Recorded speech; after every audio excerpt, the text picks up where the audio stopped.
ভাই আমি পুরুষ, আমি ধর্ষক নই, আমি ধর্ষিতার পিতা। চোখের সামনে দাউ দাউ করে জ্বলছে মেয়ের চিতা।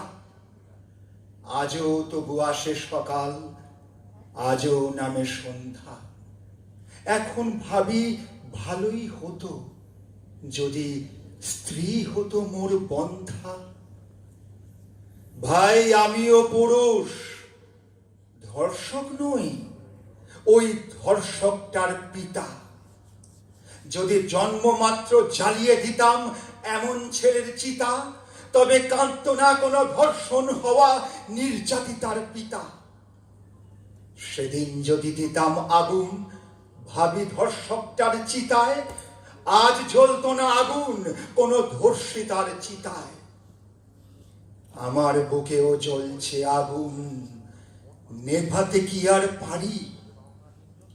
অনুতাপে কেঁদে বউটা বলে, ভালো হতো যদি হতাম বন্ধা নারী।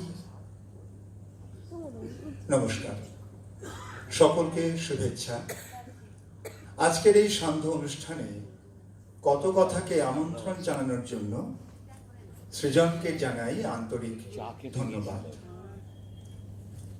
সম্প্রতি অত্যন্ত নিন্দনীয় একটি ঘটনার পরিপ্রেক্ষিতে রাজ্যের সর্বত্র, দেশে বিদেশে যে প্রতিবাদের ঝড় বয়ে চলেছে তা ছড়িয়ে পড়েছে সমাজের বিভিন্ন স্তরে।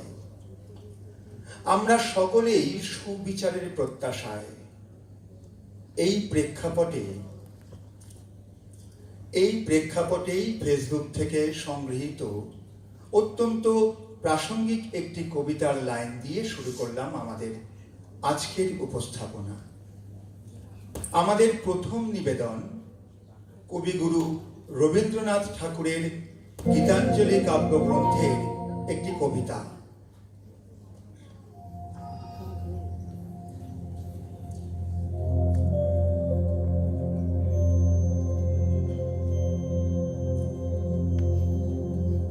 অন্তর মম বিকশিত কর, অন্তর তর হে নির্মল কর, উজ্জ্বল কর, সুন্দর কর হে, জাগ্রত কর, উদ্যত কর, নির্ভয় কর হে, মঙ্গল কর, নিরালস নিঃসংশয় কর হে।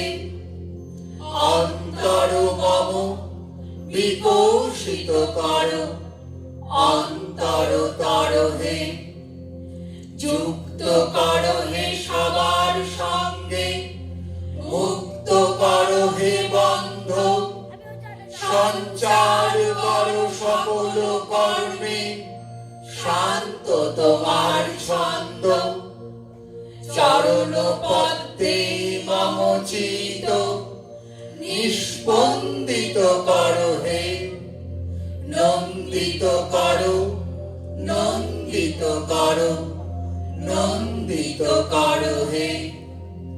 অন্তর মম বিকশিত কর, অন্তর তর হে।